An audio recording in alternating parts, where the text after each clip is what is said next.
नमस्कार, मैं हूं पूजा सिंह और आप देख रहे हैं हमारा अपना उत्तराखंड का ये खास बुलेटिन। चलिए बुलेटिन की शुरुआत करेंगे आज की कुछ खास बड़ी खबरों के साथ।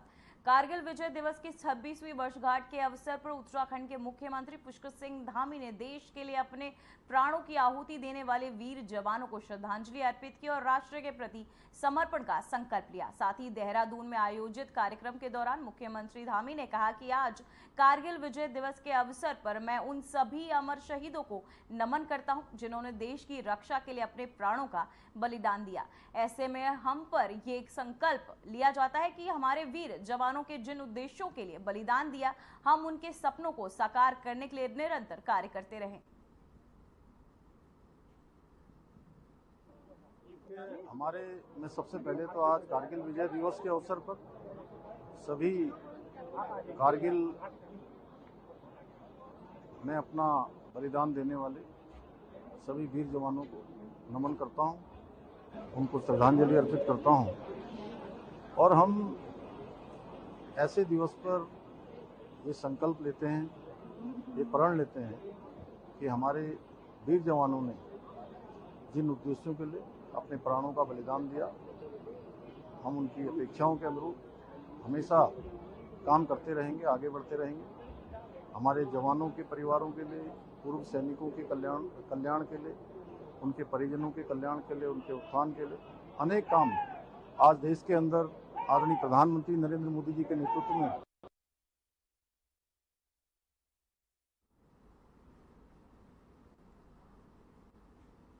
तो वही खबर देहरादून से, जहां गांधी पार्क स्थित शहीद स्मारक में शौर्य दिवस के अवसर पर श्रद्धांजलि समारोह आयोजित किया गया। मुख्यमंत्री पुष्कर सिंह धामी ने भूतपूर्व सैनिकों और शहीद परिवारों के साथ मिलकर वीर सपूतों को श्रद्धांजलि अर्पित की। साथ ही मुख्यमंत्री ने बताया कि कारगिल युद्ध में उत्तराखंड के 75 जवानों ने वीर गति पाई थी। इस मौके पर मुख्यमंत्री ने कई महत्वपूर्ण घोषणाएं की, साथ ही जिसमें बलिदान सैनिकों के अनुग्रह राशि 10 लाख से बढ़ाकर 30 लाख कर दी गई। वहीं परमवीर चक्र विजेताओं की राशि 50 लाख से बढ़ाकर 1.5 करोड़ कर दी गई है। वहीं आपको बता दें, वार्षिक अनुदान 3 लाख जारी रहेगा। साथ ही चमोली के ECHS सेंटर और नैनीताल के सैनिक विश्राम गृह की स्थापना भी की जाएगी। साथ ही कार्यक्रम में सैनिक कल्याण मंत्री गणेश जोशी, भूतपूर्व सैनिक व उनके परिजन बड़ी संख्या में उपस्थित रहे।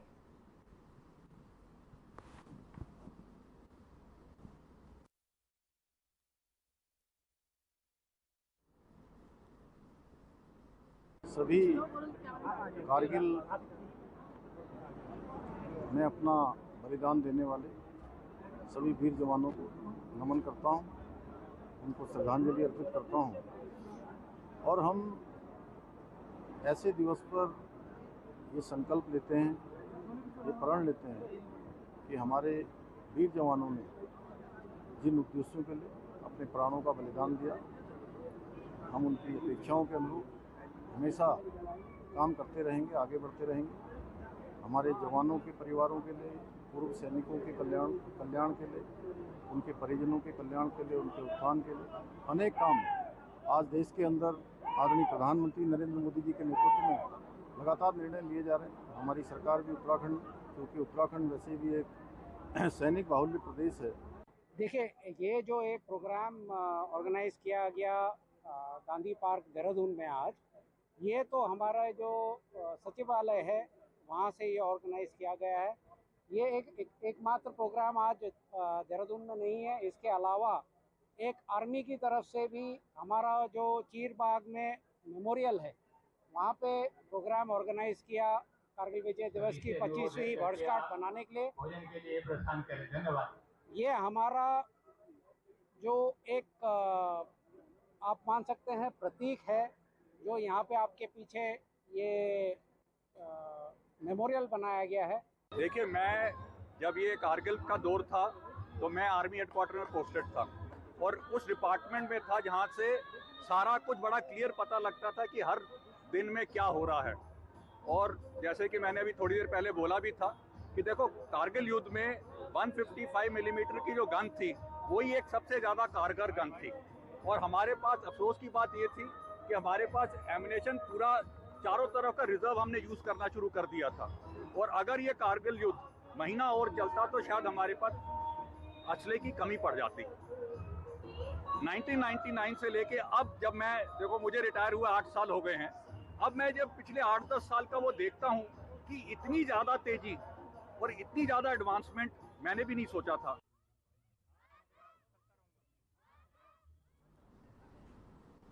तो वहीं उत्तराखंड के मुख्यमंत्री पुष्कर सिंह धामी ने आज मुख्यमंत्री आवास सभागार में छात्रों का सतत कल्याण पुस्तक का विमोचन किया। इस अवसर पर मुख्यमंत्री ने कहा कि ये पुस्तक छात्रों के समग्र विकास और मानसिक उत्थान में सहायक सिद्ध होगी। उन्होंने शिक्षा के क्षेत्र में नवाचार और सकारात्मक प्रयासों की सराहना की और युवाओं को उत्साह की और प्रेरणा देने की अपील भी की। साथ ही कार्यक्रम में कई शिक्षाविद, अधिकारी और छात्र भी मौजूद रहे।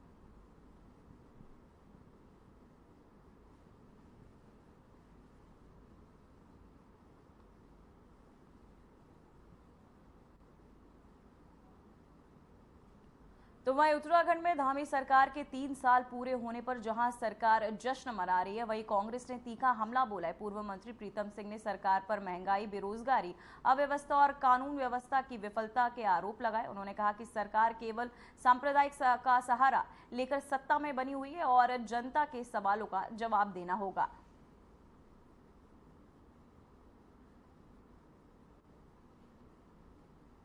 तो वहीं चारधाम अव्यवस्था पर लगातार सवाल खड़े हो रहे, जहां धामी सरकार पर विपक्षियों का ये वार, जहां चारधाम अव्यवस्था पर ये सवाल उठाए गए, साथ ही महिलाओं की सुरक्षा पर भी चिंता जताई गई।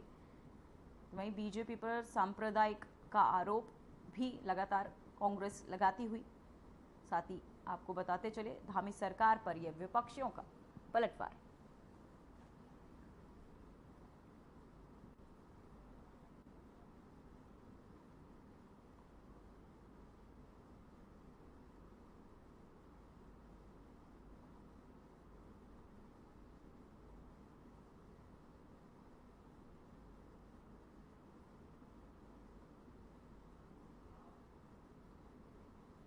तो वहीं हरिद्वार के रोशनाबाद कलेक्टर सभागार में आज कारगिल शहीदों को श्रद्धांजलि देने और शहीद परिवारों के सम्मान में विशेष कार्यक्रम आयोजित किया गया, जहां जिलाधिकारी मयूर दीक्षित ने कार्यक्रम की अध्यक्षता करते हुए कहा कि शहीद परिवारों की सेवा प्रशासन की पहली प्राथमिकता है। उन्होंने शहीदों के परिजनों को सरकारी योजनाओं का लाभ दिलाने का भरोसा भी दिलाया। इस गौरवमयी क्षण में जिले भर के अधिकारी और गणमान्य नागरिक भी मौजूद रहे।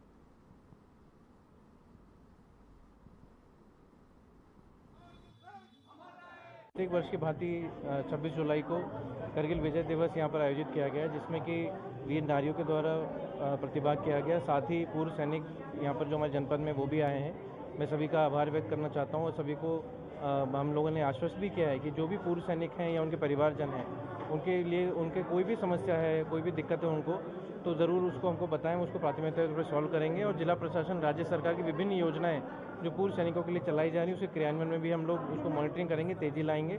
किसी की भी कोई भी समस्या है, हमारे जनपद में हमने नोडल ऑफिसर्स भी नामित कर रखे हैं ताकि उनकी समस्या का समाधान हो सके। ये हमारा कार्यक्रम था, इसके बारे में ये प्रशासन से हमारा आदेश आता है कि हमें शौर्य दिवस मनाना है। 26 जुलाई ही क्यों? क्योंकि हमारा जो युद्ध शुरू हुआ था, कारगिल का युद्ध, वो 8 मई 1999 से शुरू हुआ था और 26 जुलाई 1999 में भारतीय सेना ने विजय हासिल करी थी। भारतीय सरकार ने उस दिन अपनी फतह बता दी थी, तो इसलिए 26 जुलाई का दिन हमारा शौर्य दिवस के रूप में मनाया जाता है, कारगिल विजय दिवस के रूप में। इसके लिए पहले ही स्तर पर आपने पहले भी सुना होगा कि 7 मई को हमारी मीटिंग हुई थी जिलाधिकारी महोदय के अध्यक्षता में। एडीएम सर आए थे, उन्होंने मीटिंग आहूत करी थी। उसमें सभी डिपार्टमेंट को काम बांट दिए गए थे कि किन्होंने सबको काम बांट दिए गए थे। हमने सभी अपने पूर्व सैनिकों को, वीर नारियों को और उनके आश्रितों को बुलाया और बाकी जितने भी वरिष्ठ जन हैं अपने जनपद के, उनको भी बुलाया गया।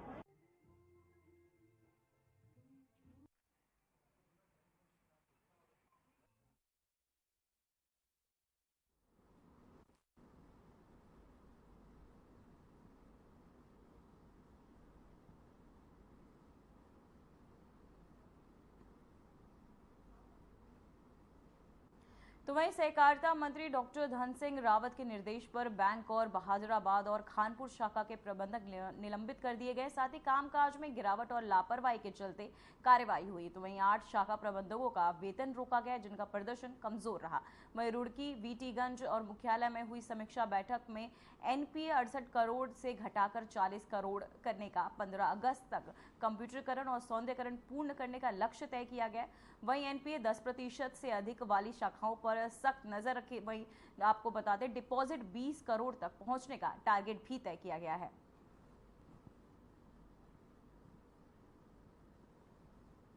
देखिए, इसमें कल पूरा परफॉर्मेंस रिव्यू किया गया था और जेएम कोऑपरेटिव मैडम के साथ ही परफॉर्मेंस रिव्यू किया गया, जिसमें हमारी जो टोटल ब्रांचेज़ हैं, जिसमें अगर किसी ब्रांच का 10% से ऊपर एनपीए है तो उसमें सभी बैंक मैनेजर्स को हमने उनकी वेतन वृद्धि रोक दी है, वेतन रोक दिया है। और इसके अलावा 2 बैंक मैनेजर्स ऐसे थे जिनकी बहुत ही ज़्यादा बेकार परफॉर्मेंस थी, तो उसको लेके उनको सस्पेंड किया गया। तो वहीं हरिद्वार के भादराबाद स्थित प्राइवेट फिटनेस सेंटर के सौभाग्य परिवहन अधिकारी निखिल शर्मा ने निरीक्षण किया। वहीं जांच में कई खामियां सामने आई, जिस पर आरटीओ के सेंटर में संचालन को सुधार के निर्देश भी दिए गए। वहीं आपको बता दें, वार्ड्स कैमरा कंट्रोल लिंक कार्यालय में जोड़ने के लिए शिकायत पेटी लगाने की ऑटोमेटिक जांच प्रणाली लागू करने के निर्देश भी दिए गए। साथ ही आरटीओ ने स्पष्ट किया कि फिटनेस जांच की पारदर्शिता लाना अनिवार्य है और मैनुअल छेड़छाड़ नहीं चलेगी। ये कदम वाहन स्वामियों के हित में और प्रक्रिया की पारदर्शिता के लिए महत्वपूर्ण माना जा रहा है।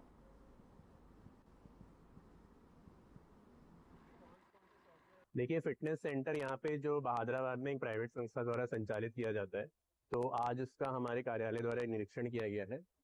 यहाँ पे काफ़ी कमियां पाई गई हैं, जैसे कि एंटर करते ही 1064 का पोस्टर नहीं था, उसके लिए इनको बोला गया है। वॉइस कैमरे का एक्सेस आरटीओ ऑफिस को देने के लिए बोला गया है। उसके बाद एक सुझाव शिकायत पेटी का यहाँ पे रहेगी तालाबंद, जिसकी चाबी की आरटीओ ऑफिस में रहेगी, उसके लिए यहाँ पे इनको बोला गया है। उसके बाद जब यहाँ पे फिटनेस लेन में आके गाड़ियों को चेक किया गया, तो उसमें पाया गया कि गाड़ी जो चेक हुई है, 2 गाड़ियाँ इनफैक्ट जो चेक हुई हैं, उनमें स्पीड गवर्नर नहीं था, तो वो गाड़ियों की फिटनेस यहाँ पे फेल हो जाएगी।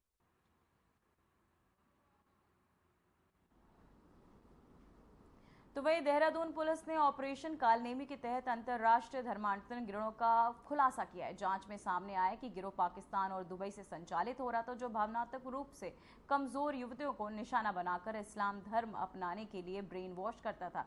युवतियों को दिल्ली बुलाकर मौलवियों के जरिए कुरान की शिक्षा दी जाती थी और फिर मुस्लिम युवकों से निकाह करवाया जाता था। पुलिस ने धार्मिक स्वतंत्रता अधिनियम के तहत एक और मुकदमा दर्ज कर गिरोह पर शिकंजा कसना शुरू कर दिया है।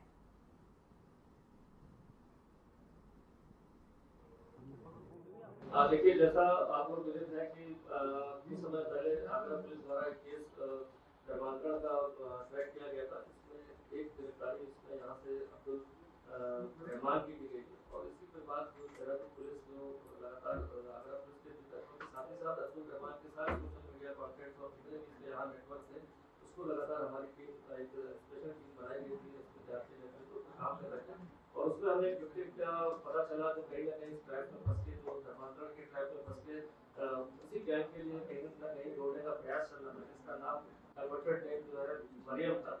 और उसके काउंसलिंग उपरांत और उसके पिताजी की दलील देने पर जो है एक केस धर्मांतरण कर थाना रानी मुफ्ती को पंजीकृत किया गया था।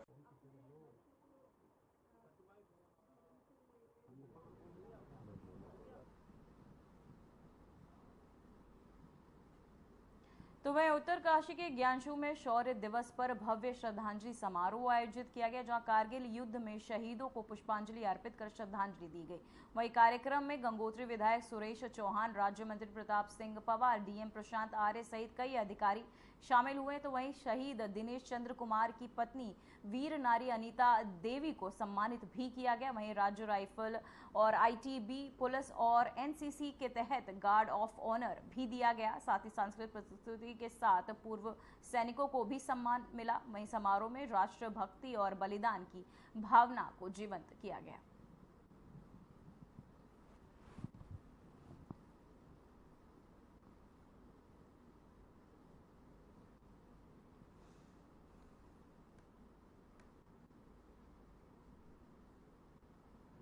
वहीं कारगिल शहीदों को दी गई श्रद्धांजलि, साथ ही वीर रानी को भी किया गया सम्मानित।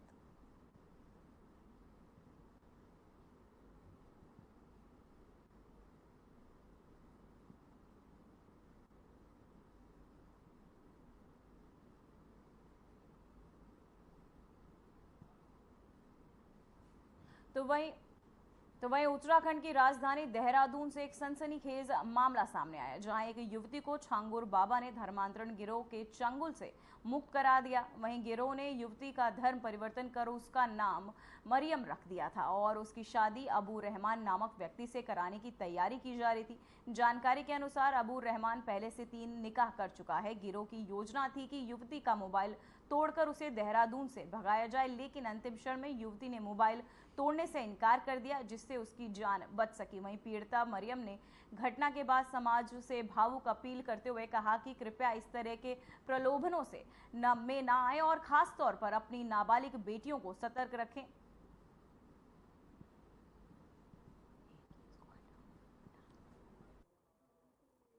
मैं समस्त देशवासियों से ये रिक्वेस्ट करती हूँ कि अपने बच्चों को धर्म से रिलेटेड नॉलेज दें, उनसे जुड़े रहिए, उनकी सारी जितनी भी अच्छी बुरी मतलब आदतें उन पे नज़र रखिए, कोई किसी गलत ट्रैप में ना फंसे और माँ बाप अपने बच्चों के साथ जितना क्लोज कनेक्शन बना के रखे इन अ गुड वे उतना ज़्यादा अच्छा है और अपने बच्चों तो वहीं गौरीकुंड के केदारनाथ की ओर जाने वाले रास्ते पर पहाड़ी से मलबा और पत्थर आने की वजह से यात्रा मार्ग प्रभावित हो गया। वहीं पीडब्ल्यूडी की टीम मौके पर मौजूद है और मार्ग को साफ करने का काम लगातार जारी है। साथ ही केदारनाथ की ओर से लौट रहे यात्रियों को सुरक्षित निकाल लिया गया है। वहीं गौरीकुंड से आगे बढ़ने वाले यात्रियों को फिलहाल रोका गया है ताकि कोई अनहोनी न हो सके। साथ ही प्रशासन और एसडीआरएफ की टीम लगातार स्थिति की निगरानी कर रही है।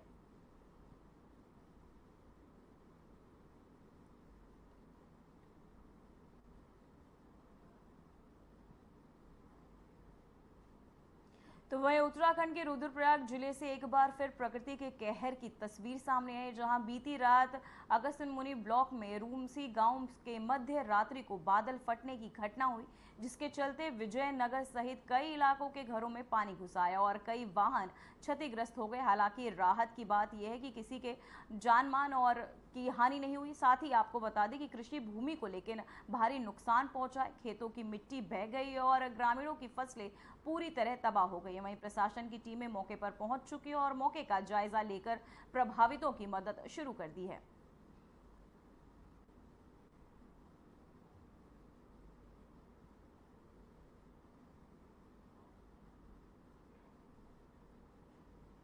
तो वहीं देहरादून के लाडपुर और बुद्धा चौक के पास अचानक पेड़ गिरने से यातायात प्रभावित हो गया। सूचना मिलते ही फायर सर्विस देहरादून की टीमें मौके पर पहुंची और पेड़ों को काटकर हटाने का कार्य शुरू कर दिया। वहीं कुछ समय के लिए रास्ता पूरी तरह बाधित हो गया था, लेकिन फायर टीम की त्वरित कार्यवाही के चलते यातायात फिर से सुचारू कर दिया गया है।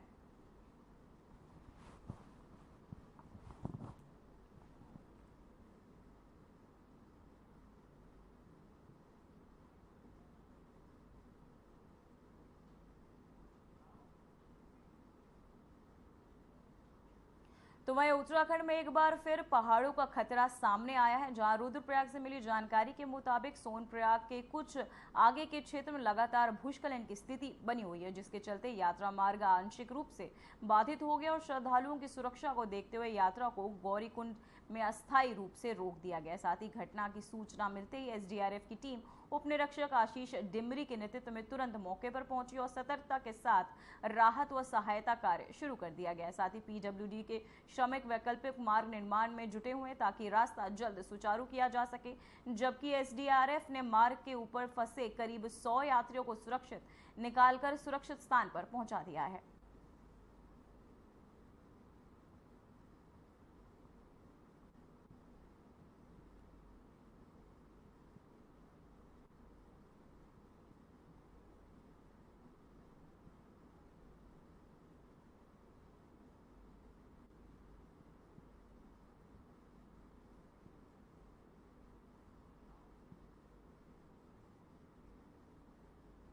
तो वही खबर देहरादून से, जहां मौसम विज्ञान केंद्र देहरादून के वैज्ञानिक रोहित थपियाल ने प्रदेश में भारी बारिश और ऑरेंज अलर्ट भी जारी किया है। साथ ही ऑरेंज अलर्ट जारी करने के साथ साथ आपको बताते चले, उन्होंने बताया कि 26 जुलाई से उत्तराखंड के अधिकांश जनपदों में मूसलाधार बारिश की संभावना है। विशेषकर नैनीताल, चंपावत, बागेश्वर जिलों के लिए भारी बारिश का खतरा ज्यादा बताया गया। इन क्षेत्रों में भूस्खलन, सड़क बाधाएं और जल भराव जैसी समस्याएं उत्पन्न हो सकती हैं। विभाग ने आम जनता और पर्यटकों से अनावश्यक यात्रा से बचने, सावधानी बरतने और स्थानीय प्रशासन के तहत जारी दिशा निर्देशों का पालन करने की अपील की है।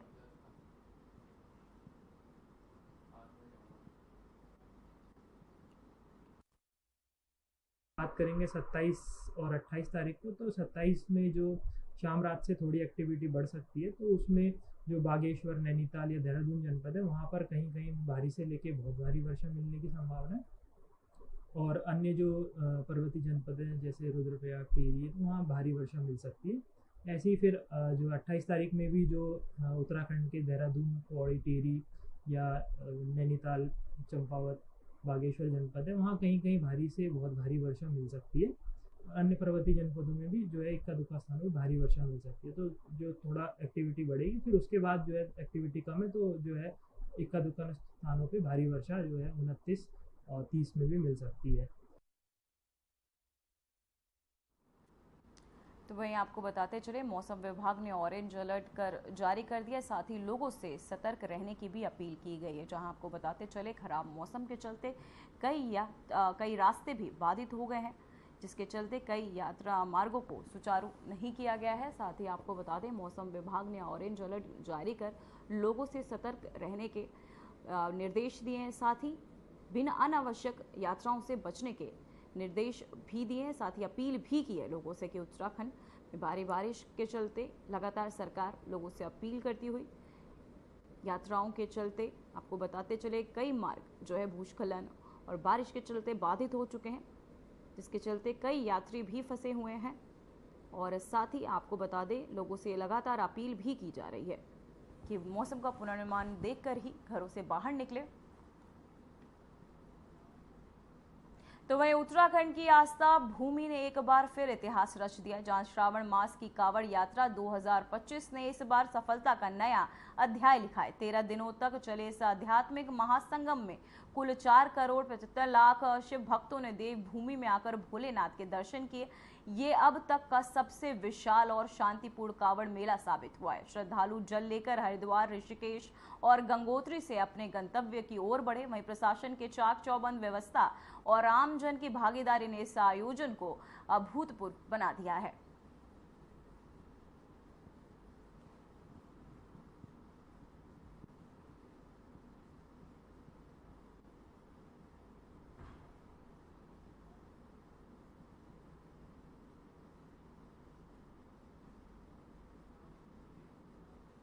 तो वह हरिद्वार में कावड़ मेले की भव्यता तो आपने देखी, लब बारी है सेवा की, समर्पण की और स्वच्छता की।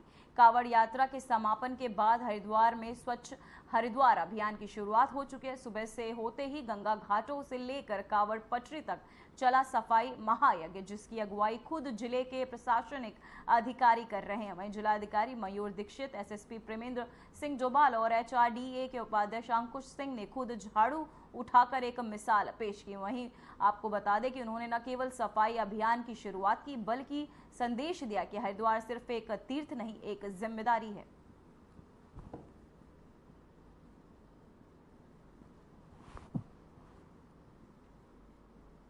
तो वहीं आपको बताते चले, डीएमएसएसपी ने खुद झाड़ू उठाकर झाड़ू लगाया। साथ ही कावड़ मेले के समापन के बाद आपको बताते चले, घाटों पर लगाते हुए झाड़ू खुद डीएम और एसएसपी, साथ ही स्वच्छता का ये आपको बता दें ज्ञान देते हुए हरिद्वार के स्वच्छ हरिद्वार अभियान की शुरुआत हो चुकी है, जहां सुबह होते ही गंगा घाटों से लेकर कावड़ पटरी तक चला सफाई का ये महायज्ञ, जिसकी अगुवाई खुद जिले के प्रशासनिक अधिकारी कर रहे हैं। वहीं जिलाधिकारी मयूर दीक्षित, एसएसपी प्रमेंद्र सिंह जोबाल और एचआरडीए के उपाध्यक्ष अंकुश सिंह ने खुद झाड़ू उठाकर एक मिसाल पेश किए। साथ ही उन्होंने केवल सफाई अभियान की शुरुआत की, बल्कि संदेश दिया कि हरिद्वार सिर्फ एक तीर्थ नहीं, एक जिम्मेदारी है, जिसके चलते लगातार सफाई की जा रही है। साथ ही गंगा घाटों तक लोगों का जनसैलाब भी उमड़ उठा है। वहीं हरिद्वार में ये लगातार स्वच्छता का महायज्ञ आज सुबह होते ही शुरू हुआ, जो एसएसपी